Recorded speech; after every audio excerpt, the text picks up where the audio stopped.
Brought to you by Hug House Productions.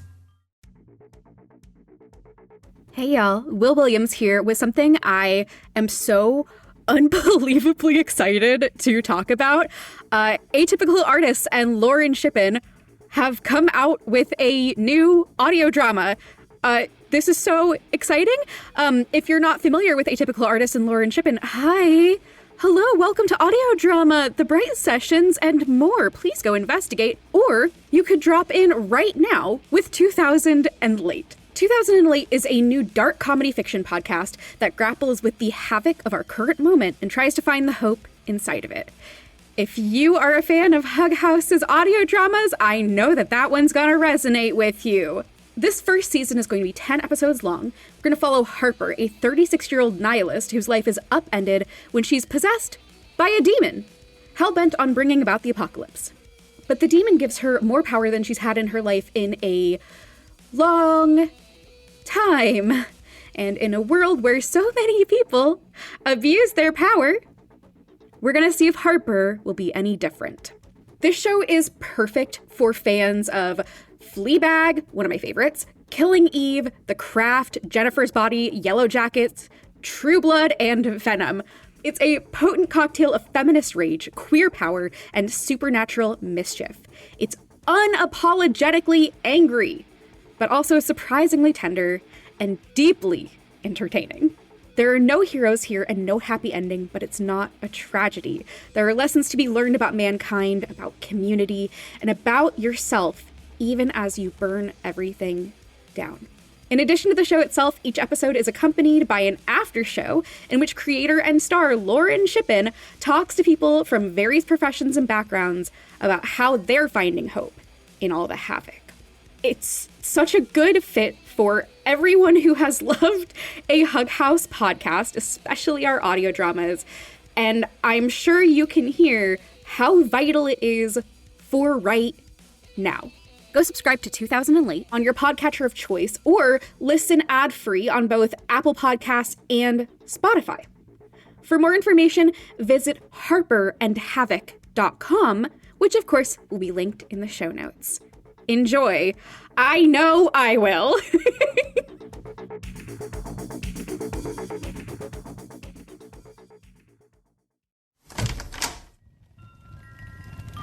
Brought to you by Hug House Productions.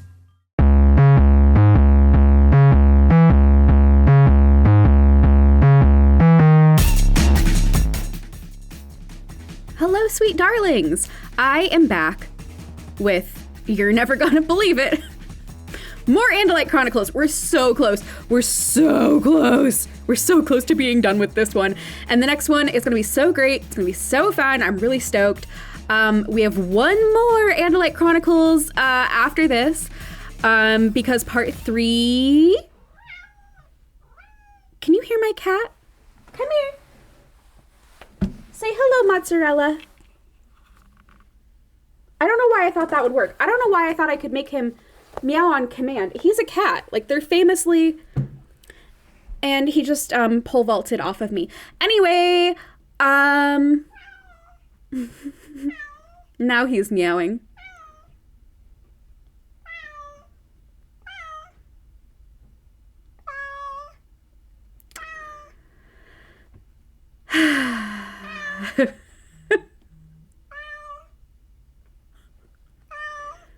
Yeah? Uh-huh. Okay, so anyway,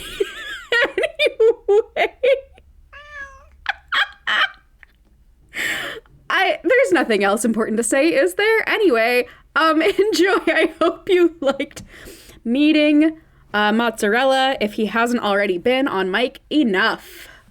So chapter 33, first of part 3, An Alien Dies, is they're heading back towards the black hole. Everything is so bad. And I love / ow, this moment where Elephant Gore is like, fine, let me die, let me fucking die. And then he remembers that time Arbron said that shit, and he was like, fuck you, never say that. Yep. he's just like, my lungs are sad, and whatever, I'm sad. Let me die. And then then they're just like floating in the zero gravity, and Lauren bumps into him. He's like, oh, I should probably. I kind of have an obligation to save other people and not just let all of us die. I guess I should save lives. Lauren fulfilling her duty to touch. That's it. She did her job. Yeah. Even in unconsciousness. Lauren is so frustrating to me because I know that the Applegates are not misogynistic writers. I know this. I've actively seen them be super feminist. But the way she's written is so straight up misogynistic. If they were She's just kind of a nothing character is the thing. Yeah. Well, she's a nothing character, but she's there to be a love interest who she's a lamp. You know, she's got the lamp problem where you could replace her with a lamp and nothing would change. Just put the leg lamp in here and have him be horny for the leg lamp and it's the same shit. If this were any other writers, I would be way more upset about this, and I don't love it. But at least I know they're not misogynists and that it's just she just happens to be a girl character, but it does suck. I do enjoy her a lot more in this last part. Yeah. I feel like she gets a little bit more character, she gets a little bit more agency, and she catches on to things, and she makes some good points and does some interesting decisions that continues moving the plot along. But up until this point, she is just there. Yeah. And it just that's a lot of a long book where she becomes very emotionally important. That we could have maybe used that time a little better. So now that he remembers that he has obligations to other people who live, he is trying to flip a switch on the panel. He misses, he's floating away, but then Lauren regains consciousness amidst this all. And she gives him a little zero gravity shove so that he can hit this thing so that they will have the airs again. And they did it. He hits the button. Yay. His lungs fill up, which is extremely painful. Which, I can imagine. That sounds really bad. But also, then there's still a black hole. Yeah, they're well, we have air, but we don't have power, and we're getting sucked into a black hole. Yeah. And then we're going to be squished super down. And here comes Visser 32, who's like, hey, you want to know a good way out of this? We could, work together. And, why should we fight each other? What's going to happen with that? We could do stuff hey, why don't we use the time matrix? Yeah. I love and they're the idea of him being hey, dude, I know things haven't been great between us, but we're both kind of in the shit right now. Yeah. But I also love that he's let's use the time matrix. And Elfangor's you fucking dum-dum, it's outside. Yeah. What I'm supposed to do. What are we gonna do? What I'm supposed to do? What I'm supposed to do you haven't outside. Noticed, it's strapped to the outside of the ship, you idiot. Yeah. Now me, as somebody who's seen any movie set in space ever, I know what they have to do. Yep. Conveniently, it hasn't drifted away. Yeah. It's Visser 32's whatever, we're close enough to the black hole that there's enough gravity to keep them together. Let's do the thing. So they're gonna do the thing. They're gonna do the little put on astronaut suit and go get it. They're gonna do a Sandra Bullock space movie that I don't remember the name of. Gravity. Did you watch this one? It came out at the same time as Interstellar, I think. Yeah. I did not watch it, but I do know that it's the horrifying movie about just floating free in space. Yeah, no. Mm-mm. Yeah, no thank you. Put me out in the middle of space with nothing and not even a very convenient way to kill myself. Dude. I don't want to die by taking off helmet. That sounds really bad. I guess it could be fast. Also, speaking of helmet, Visser 32 is like, oh, yeah, no, I know the Jahar, we got 4 air hoods. Yeah, air hoods. So we'll just, like, open the hatch, and we'll have enough air for you and me to do the thing.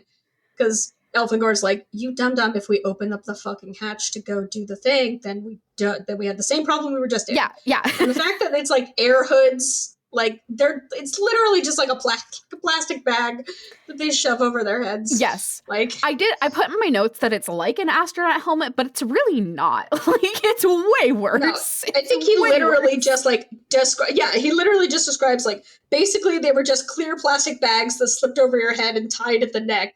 There was a small oxygen bottle, very small. The hoods were rated for 5 minutes. Like, yep. Cool. And then summarily, he does the thing, and it's perilous. Like, it's literally... This chapter is literally every space movie. Another scene where I was like, I don't know if this is the best use of time, but it's suspenseful. We get it. He gets it. He gets the thing.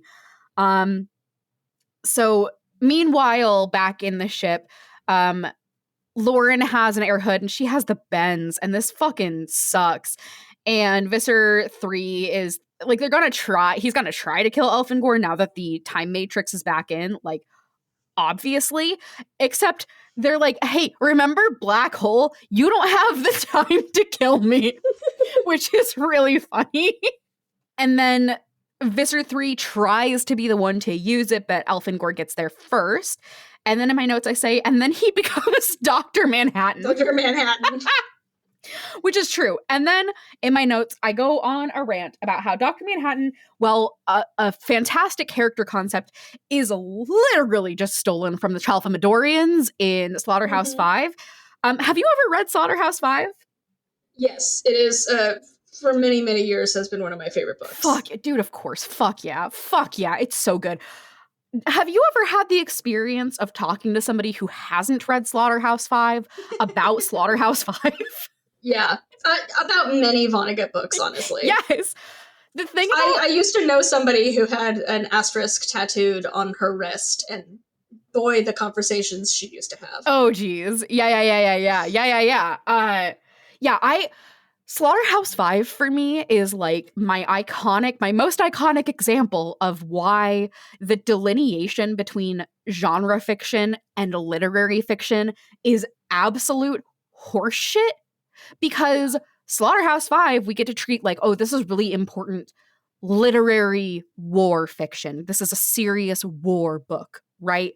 And then you read it and you're like, this is aliens? There's goofy aliens in a human zoo and they're Dr. Manhattan. What? What's happening? When you tell people who have never read Slaughterhouse 5 and who only know about it as literary fiction, hey, did you know that that's a time travel alien book? They go, it's what? It's what? It's so great. Yeah. God, I love you, Vonnegut. God, Vonnegut, I hope that when you were alive, you read Animorphs. Right? God. Yeah. This chapter is so fucking sick. It is fucking sick. It is so good. I love the, like, it's one thing to be like, yeah, Dr. Manhattan. It's one like, but it's another thing to, I love the way that the Applegates describe this experience. It's crazy. It's so cool. It's so cool. And I love your moment of being like, this is how you do cosmic horror, right? Like, it is simultaneously beautiful and horrific. Yes. I would not consider myself necessarily a cosmic horror fan. It usually does not land for me. The only time I would say that cosmic horror does land for me is with the Southern Reach series, which I'm sure I've talked about on this podcast a lot, and which we are always talking about in the Hug House Patreon Discord, because it's just a fucking incredible series. And I think that it does cosmic horror really well. And the way that it does it well is that it doesn't really tell you it's cosmic horror until you're in it. Yeah. And then you're like, oh no. Oh yeah. No. Well, that's kind of like what is it, the House of Leaves, right? Ugh. Is it the way it just like creeps up on you? Girl, and like House of I still Leaves. I still have never actually finished the book because I keep like it's because it does its job so well of like disorienting me while I'm reading it. That's like I keep like leaving it and then coming back to it at some point. Like, but yeah, this chapter, fucking good cosmic horror. Yeah. This is what I want from cosmic horror. Yeah, I love the way it is described, like the lines of everything coming together, seeing everything like fold in on itself, which is such a good payoff after like Elfangor tried to like explain multidimensionality to Lauren.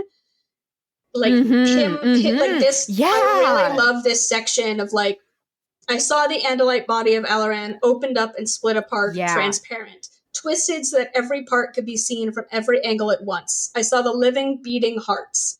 And to my horror, I saw the Yerk slug. It was wrapped around Alaran's brain. I could literally see the flow of thoughts and emotions. I saw inside the slug that was Visitor 32. Like it's very Inception. Like I saw inside the inside and inside. And then him just flat out being like, I know how impossible it is to grasp it. I am trying to use as much like language as I can to like try to get this across, but you can't. You know, it's like I saw in and through and around everything at once. I saw timelines stretching back from the Yerk and back from Alaran. I saw their pasts, and I saw the horrible moment where those timelines became entwined, becoming one. Good shit. And meanwhile, and this is the part, all of this has been great cosmic horror in like the 2001 A Space Odyssey way, right? But this moment is where it goes from like cosmic horror conceptually to cosmic capital H horror for me. Somewhere far off, I realized I could see my own body beginning to freeze. Systems were shutting down. And this is because of the fuckery that's happening like in real time before it gets time matrixed. Yeah. He says, I could see inside fingers that were frozen stiff. I could see a tail that hung limp, all tension gone. My hearts were beating sluggishly. I was watching my own body die. I was weakening. So yeah, he's just watching himself die from a third-person perspective, to which I had an emotional experience in my notes. Yeah, I saw my own living brain as it focused, concentrated. I could watch my own brain working, watch my own brain, watching my own brain, watching my own brain. Oh, it's so good. It's so fucked up. He like takes control of the time matrix because Visser 32 is like touching it as well. And he's like, okay, I gotta, and so he like conjures up like an image, and he's like, I want to go home. So he thinks of the Andalite world, but then he's also like, but also I saw some really pretty pictures of Earth. Yeah. I gotta talk about this moment of him seeing his dying corpse, though. Yes. Are you familiar with the film called Lake Mungo? I am not. I saw this note in your notes, and I was so excited to be like, what is this? Yes. Okay, so Lake Mungo, it's one of those movies where like nobody knows about it unless they are like not just a horror freak, but a freak for like the most upsetting, fucked up horror films you can find. Remind me, are you a horror person? I'm a weenie. That's what I thought. Don't watch this film.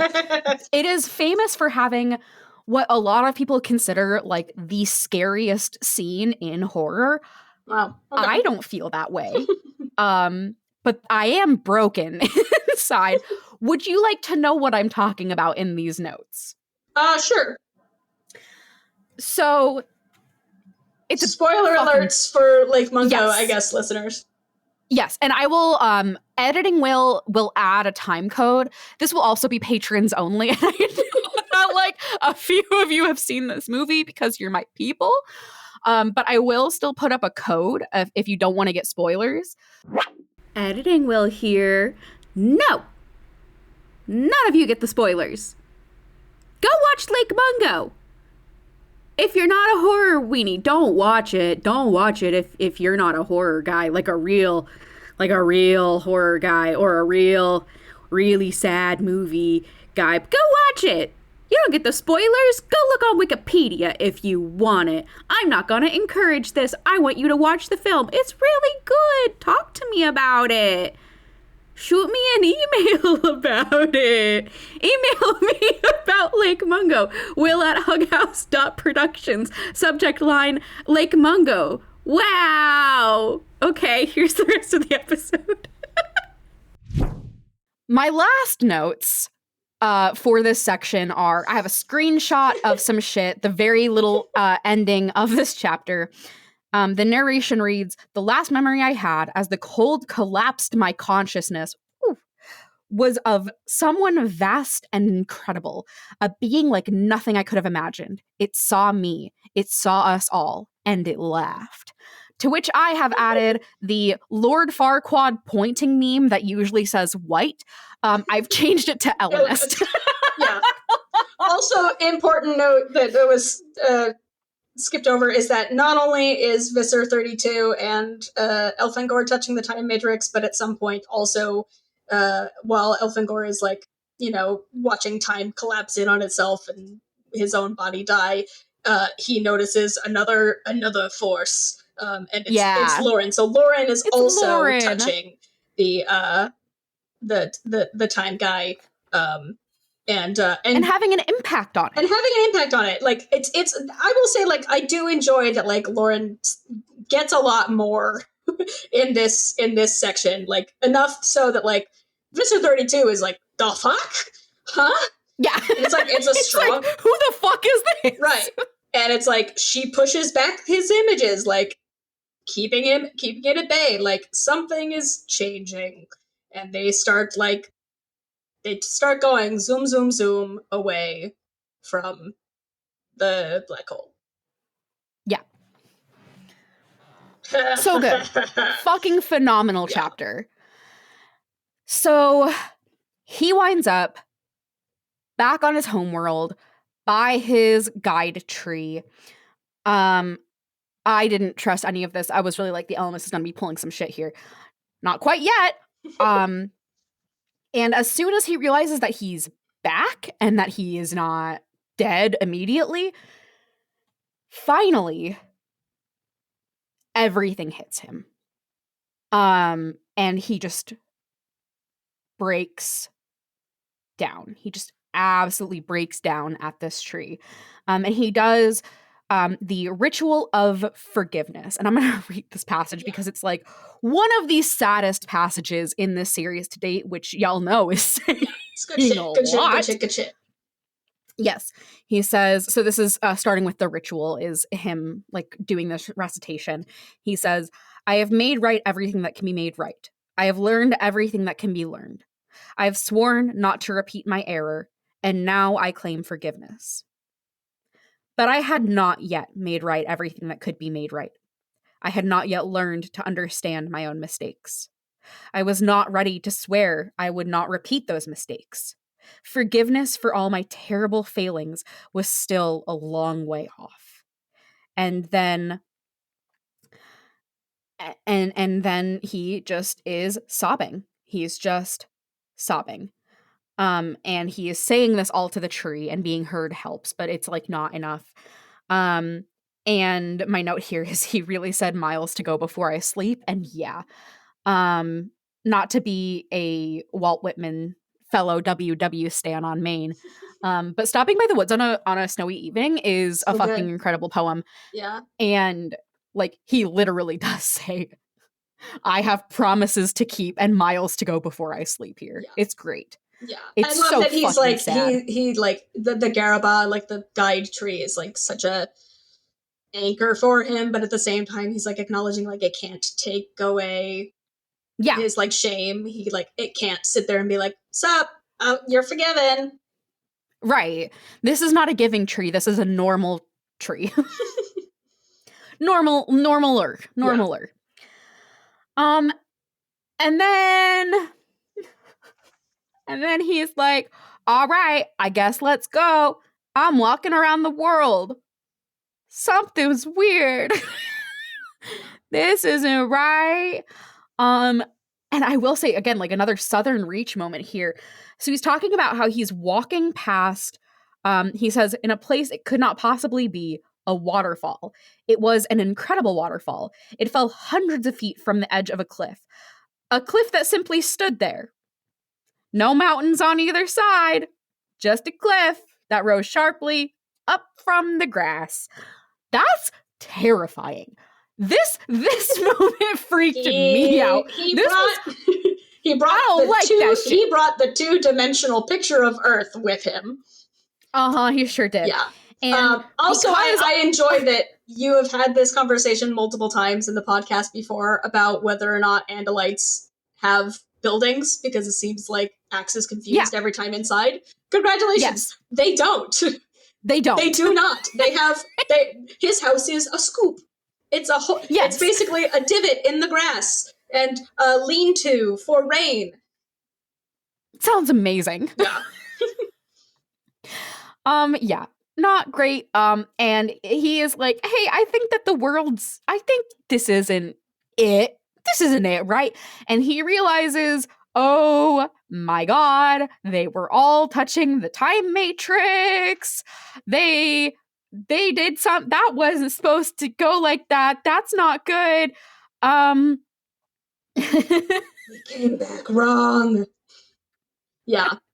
Yeah. And then chapter 37, when I wrote these notes, I was even deeper in my Hunger Games mania, I say, despite the fact that I'm coming to this recording in the middle of watching a 2.5-hour video on the geography of District 7 that dropped today, and that I started watching in the first 5 minutes of when it dropped. Beautiful. And I say, sorry for Hunger Games, but Catching Fire is so Andalite Chronicles coded, actually.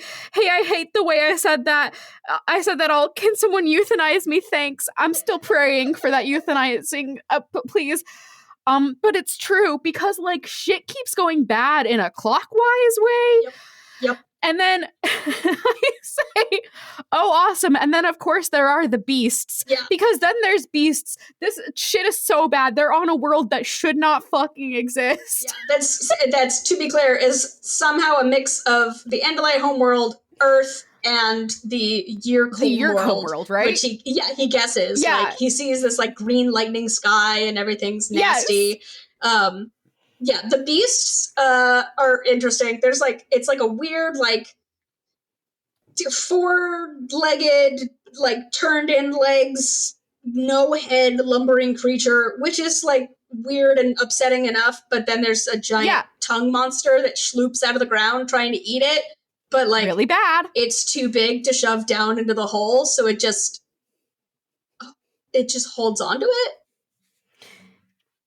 Like, it literally just, like, it could not suck the animal down, so it simply held it prisoner as the beast groaned. Terrifying. Really bad. Yeah. Really, really bad. Really bad. Really bad. He finds Lauren, and she's touching him. You know? Yep. She's doing her job. She figures out what's going on, too. And then they see Visser 23, but he is not alone. That's not good. And then we get the introduction of They're so good. Yeah. So here's the thing. First off, these guys got wheels. And in my notes, again, I do say vroom vroom. Bitches know they can't catch me. Vroom vroom. But also, so these guys got wheels as bodies, right? Yeah, they're called Mortrons. Yeah. Is this alien? Is this angels? Is this angels? No, I think that this. I don't know. I think it's it's just like some other weird fucky alien stuff. Like, even like Visser 32 is saying, like, they're not from the Yerk homeworld. Like, they're his. Like, I don't know what the fuck this is, but I don't care for it. They're his pets. He got on another planet, And he's like, yeah, we thought we would like use them as controllers, but then their brains were too teeny. So now I just like have them on a leash. They're my pets. Jared and Jerix and Lyrics. Yeah, Jared and Latex. Yeah, Jared and Latex. Oh, God. Yeah, so they're like, yeah, so this is not what's supposed to happen, right? This is not like good. This is not great what's happening here. And okay, what is doing Hydra things? I say in my notes. Yeah, no, so yeah, so they're like, you know, doing banter shit. You know, Visser 32 is like gloating and he's like, ha ha ha, we meet again, blah blah blah blah blah. Yeah. And Lauren's like, shut up, you fucking loser. Literally says blah blah blah, and Elfingore's like, I don't know what that means. Yeah. And then she like reaches into the water and just throws a rock at him. That's right. And the way he responds, like both Visser 3 and Elfangor are just like, what just happened? And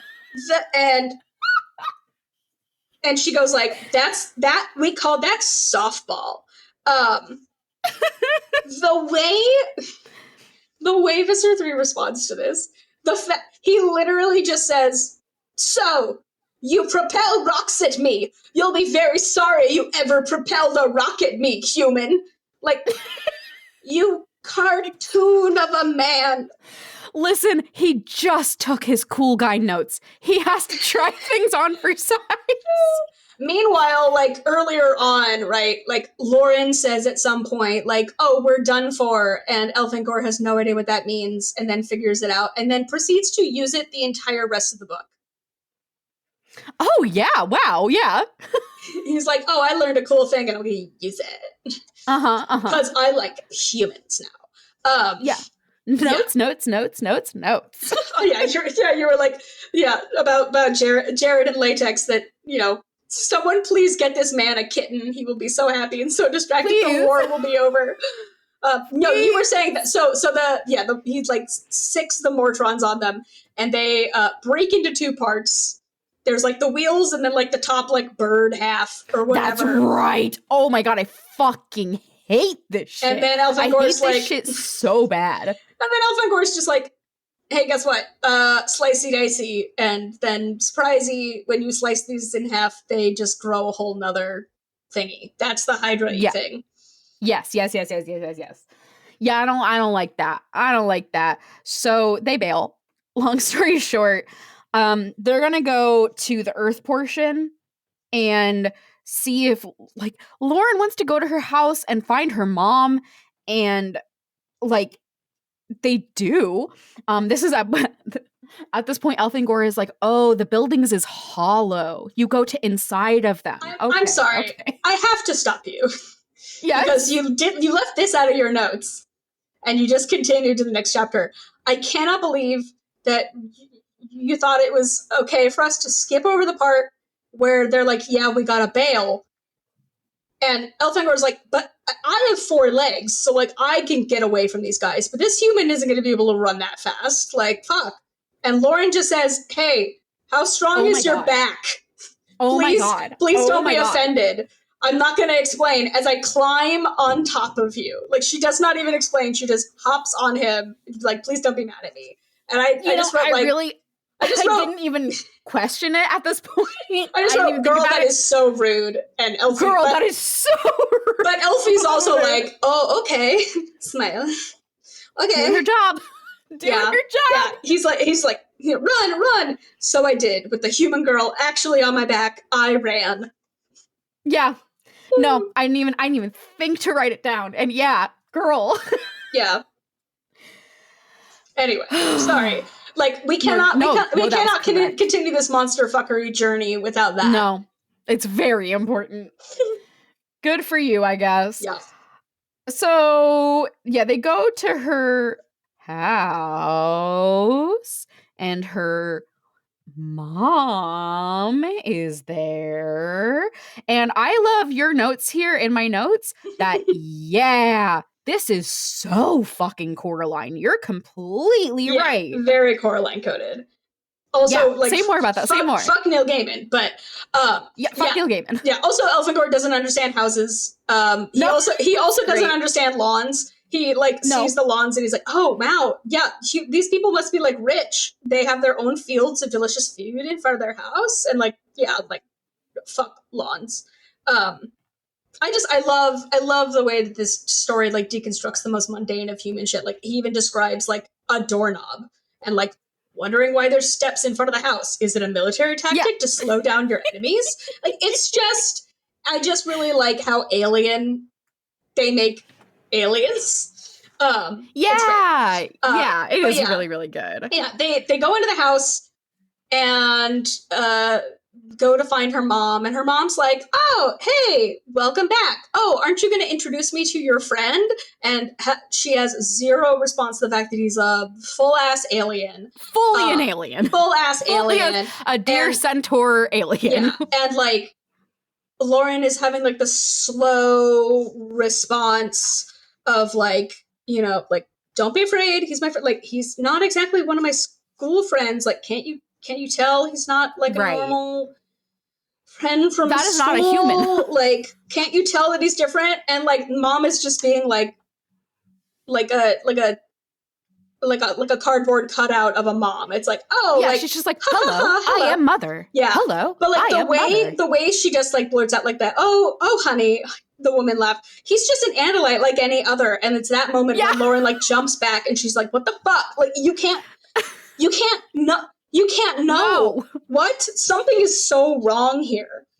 Yeah. And the way that she like, you know, just because I'm your mother doesn't mean I'm an antique. I do keep up with things, Miss Modern. Your generation thinks it invented everything. You think you kids invented Andalites? We had Andalites when I was your age too. But like, it's funny, but it's so horrifying because it's so like, this is what a stereotypical mom would say. This is what I would expect my mom to say in this moment. And it's just this like fragment of her own like memory trying to like coalesce into a person. And it's horrifying. Yeah, it's really bad. I will also say I really love this whole section again as like a horror fan. Yeah. It sure didn't need to be this long. Yeah. This whole section did not need to be this long at all. It's a lot. Yeah. It's a lot. Yeah. Elfangor being like, you know, she knows about Andalites because you knew about Andalites when you mentioned her. Also, leave the door open a crack. That's the rule in our house when Lauren has Andalites over to play. Like, Lauren's fake mom made from memories knows Lauren wants to fuck Elfangor because she's made from her brain juice.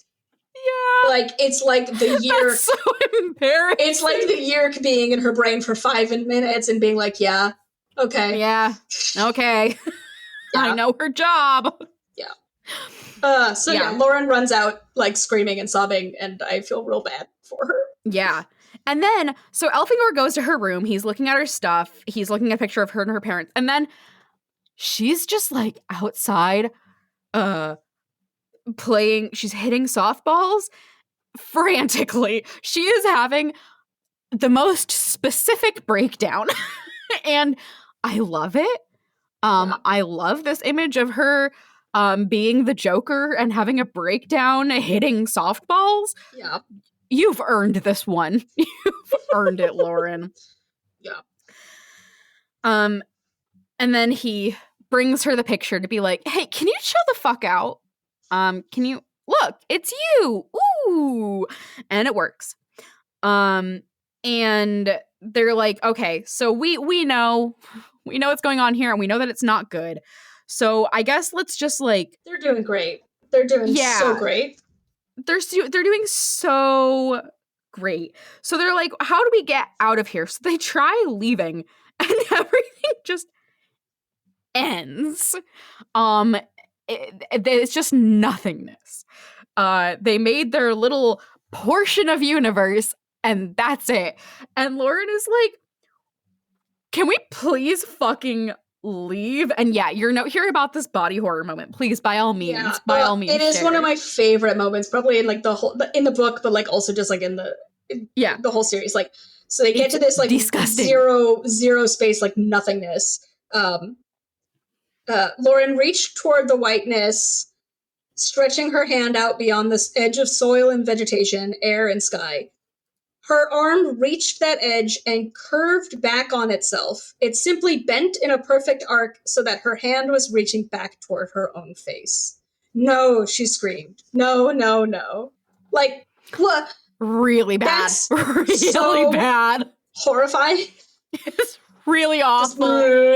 Like, like, it's one of those moments where, like, it isn't even that gross. It's just the deep in your stomach feeling of something is deeply wrong here. Extremely. Yeah. Yeah. Nightmare. Yeah. And just the visual of it is so, again, specific and so bad. Yeah. So they're like, okay, fuck, we gotta find the time matrix. Let's go. Yes. Chapter 41, Lauren's hungry because literally all she's eaten is like liquefied grass because of Andalites. So they go to a fakey McDonald's and there's a fakey horror monster cashier. But the food is real, I guess. So yeah, Lauren made up this. That is also like really horrifying. Like the fact that like it almost seems innocuous, and then you realize that like there is like Elfangor describes the person at the counter as just like he was like a human, but like no, except but no human I've ever seen, and explains that like his face was covered with red blotches. Yeah, you see, the human looked like any normal human, except that his face was covered with red splotches and pustules, and he had no eyes at all, but he could speak. Like, that's horrifying. Yeah, it's not great. And the fact that like that's like fucked up as it is, but then the fact that like Lauren has this dawning realization that like, oh, she made this guy from her memories based on a dude that it's at the McDonald's in her town, and he has acne and likes her, and she just never really wants to look at him. Yeah. And she's like, I'm so sorry. She's like, what the fuck did I do? She feels so awful. And also like she like gets a fucking like this. I put this note in here because like Elfangor's like, I mean, this is fucking terrifying and awful, but like the food may be real, so like maybe you should eat some human food. And so she orders a Big Mac, fries, and a Coke. And this is the most depressing thing about this book, is that he says it'd be $4.19. Jesus Christ. Ow. Now I have not eaten at McDonald's for some time. I have been boycotting it. Yeah, same.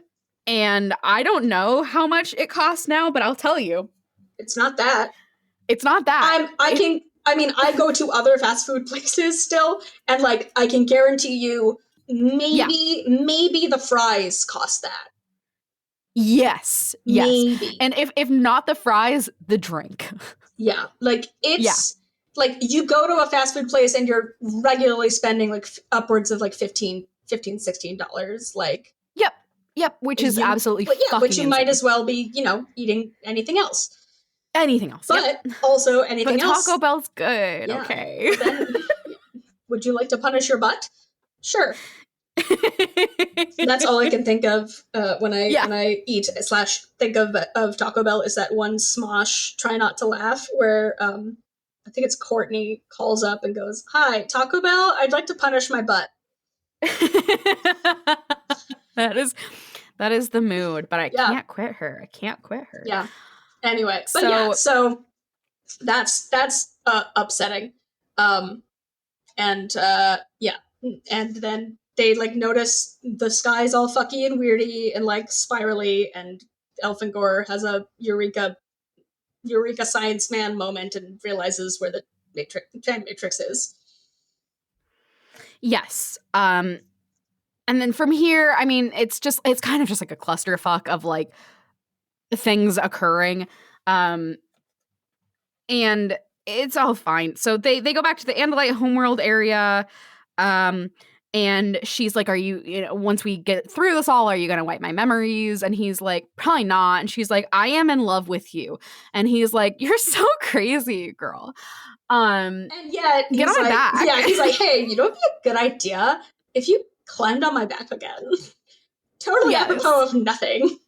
No, just, yeah, sure. It's just fine. It's normal. It's a normal thing, I'm telling you. And then as they get closer to the time matrix, it becomes the beach that makes you old because it's got time magics around it. I'm sorry. It's got time science. They're getting closer to the time knife. Yes.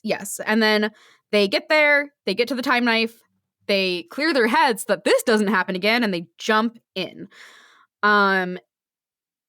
So then they kind of Alice in Wonderland it through the time knife, which I describe as a nothing hurricane. Into the eye of the hurricane. Into the eye of the hurricane. To which Elfinger's like, I don't know what a hurricane is, but sure. Yeah. Visser 3 is there. Oh, right. And then, oh God, because her hair and her nails keep growing like crazy because they're on the beach that makes you old. So Elfie barbers her. Yeah. Please do read this passage, please. It's so It's so bad. This book's body horror is so upsetting. Like the way that they fuck with relativity, not necessarily just being like, and now you're aging, but it's like literally as we're walking, like days and weeks are passing, so clearly your fingernails and your hair should be growing and your hooves, right? Like they notice that it's happening because like Elfangor trips and he's like, oh shit, my hoofs are gross. Hooves are already fucking gross. Elfie looks back and so I swept one stalk eye toward her and almost cried out. Her hair was now so long that it piled on the ground. Oh God, this sentence. And her toenails extended nearly a foot through the fabric of her artificial hooves. Her hands were like hideous claws. No thanks, I hate it. Also, the fact that he barbers her, I read this a couple of times. He just cuts the nails, not the hair. Why? Okay, that's fair. Why? That's fair. Why? Yeah, cut the hair. She's tripping over it. It's all so disgusting. Yeah. And then on top of that, all of this shit is going to fuck. Visser 23 tries 32. to be like, this is a good. I'm sorry. Yes, 30. Don't give him more. Don't give him more credit than he's worth. You're right. I got him mixed up in my notes. Visser 32. He's like, what if we work together? And Elfangor is like, bitch, you literally just fucked us over again. We're not stupid. And to all of my How to Act for Elden fans out there, my God, was this a Veilguard moment? Yeah. And then the Mortrons, which are these hideous little wheel creatures, are here. And they're still on the beach that makes you old, and Lauren is choking these awful creatures out. Leigh, would you like to read this passage too? Yeah, if you didn't think that the fingernails thing could get worse, it does. She's choking out the Mortron, but it's not just choking. No. Then I saw a frightening thing. Lauren's strong human hands were choking the life from the Mortron bird portion. And her fingernails, growing so fast that I could actually see them grow, were growing into the Mortron. You could, the amount of typos in this note of mine, just because I was so upset typing this out. It's just thanks, I hate it. It's so upsetting. Yeah, oh god. Yeah, so Lauren is choking them out. Elfie's about to get absolutely fucking clobbered by these bewheelied monsters. These sentient Keeleys. And then Lauren, who is finally so fucking over it. She is done. It's time for her to do violence. Yeah. She gets her bat and just pap, pap, pap, pap, pap. Yeah. I like Elvingor being like, I think it was at that very moment when I decided I could definitely get to like humans. It's like, at first they seemed almost ridiculously weak, tottering around on their two legs, having to make sounds to communicate, lacking anything in the way of tails or other defenses. But humans had some definite possibilities. He's like, my girlfriend does violence and that's hot. Yeah. I love a girl who can bench press me. Yeah, he watches his girlfriend do immeasurable violence and goes, smash. Smash. Absolutely smash. And also, like, maybe humans as a whole are pretty fucking sick. Yeah. I too Maybe would love I'm a monster fucker right. now. I too would love to have some strong human hands. Yeah. And then, wowie wow. So, okay, so because of the beach that makes you old, Lauren is 18 now. Well, Visser 32 says the collapsed timelines will go back to where they would be in the main timeline. He's like, yes. And this is important because I have a rant about it for the end. Like, Visser, like, they're like, you know, he's like, hey, what do you think's gonna happen, like, if we fight, if you kill me? Like, hey, everything's gonna go back to where they would be. Like, we can't fuck this up. And Elfangor's like, okay, so, like, we do that, and then you fucking die in the black hole. I don't care. Right. And then, like, this is where I get lost a little bit. Like, Visser 32 is like, whatever, and, like, leaves. Like, I'm like, does he jump into the vortex? Like, what happens? Like, I think that's what happens. I don't know. I guess. Honestly, so this entire part 3 of this book has some moments that are, like, absolutely phenomenal, but overall, it's a fucking mess, dude. It's hard to follow. It certainly goes into a place, yeah. Yeah, and, like, it again, like, a lot of time is wasted on shit that's, like, cool conceptually, but, like, adds really nothing. Yeah. And then, like, the actual, like, nitty-gritty of what is going on moment to moment, super sloppy. I'm not blaming any of this on the Applegates. I know this was a scholastic thing. I can feel it in my bones, that they were just rushed to hell. But, like, yeah, I don't know, whatever. If this didn't need to be a whole separate book, I feel like it could have been condensed and tightened up and gotten the gist of things much better. You know, like, if this section hadn't had to be its own separate marketed book. Like, the Lauren is 18 thing now, like, it's the way that it's written. Like, I am totally vibing with the, like, I notice I'm fucking different. I notice that I feel my face and, like, my body changing. I'm older. Like, I don't know what I'm going to do about that when I get home. But it's the way that they write it. It's like, I feel like I'm getting older. My ... Well, I'm getting older. I'll leave it at that. But I swear I'm suddenly 18. That is, I'm sorry. I love you, Applegates. That is a stupid fucking line. That is like stupid fucking line. Like, thank you. Like, that is a stupid fucking line. You could say, like, like, she's clearly being like, my ... Well, I'm getting older. Like, clearly it's like, I got tits now. Yeah, I got boobs. Like, I got... It's boobs. They were trying so desperately to get around saying, like, she's got tiggle bitties now. Yeah. But, like, that's fine. It's like, well, I'm getting older. I'll leave it at that. Would have been fine. But, like, I swear I'm suddenly 18. Like, what does 18 specifically mean to you? What does 18 mean also, specifically in society? Like, it ends up being like we're going to have these two fucking have a children. So, like, we better make it so that she's 18. And it just takes... It takes me out of it so much. I'm just like, what the fuck? Like, it just feels very like harem anime. Yeah, it's very much like it's like I'm getting older. I'll leave it at I feel more adult than I've ever been, or like I feel grown up, or like my body is different. Like, there's so many different ways you could say that, but like, I swear I'm suddenly 18. Like, what? I'm suddenly legal. No. Yeah, and also, like, personally speaking, as somebody who is be-tittied, I can't like, I can't relate. I had these things when I was like 13. Yeah, and also, I can't just like attune myself to the titty and be like, 33. Right. Like, that's not how that works, actually. So you know how Andalites have that internal timekeeping device that allows them to know how much time has passed? Humans have boobs. That. It's just boobs. And instead of time, it's it's like, oh, you know what it is? It's Karen from Mean Girls.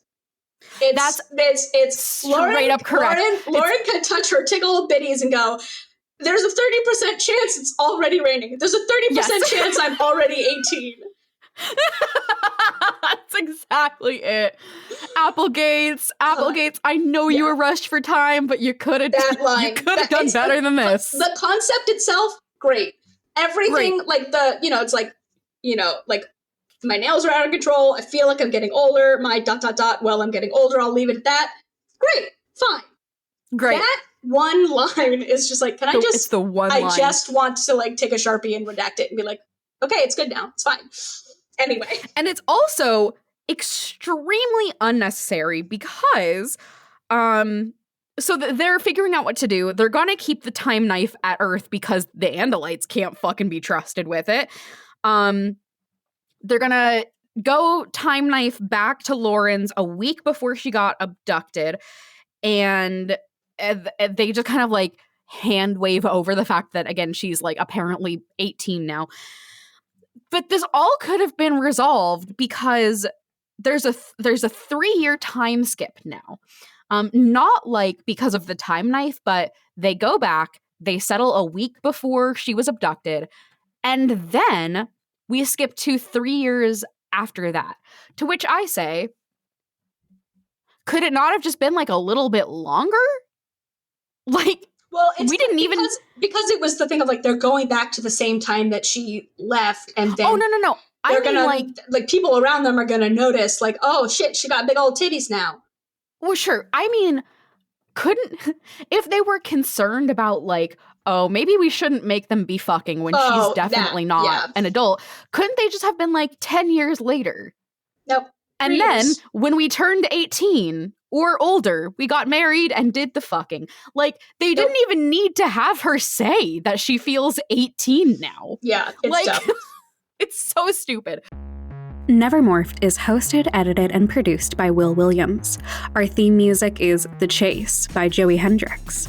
Our title is by Eddie Feely, and this podcast would not exist without Mike Schubert's podcast, Potterless and the Newest Olympian. You can find his works at shub.es, that's shub.es. Nevermorphed is a proud member of Hug House Productions. You can find more at hughouse.productions and follow us on Tumblr at Nevermorphed. Get morphin'!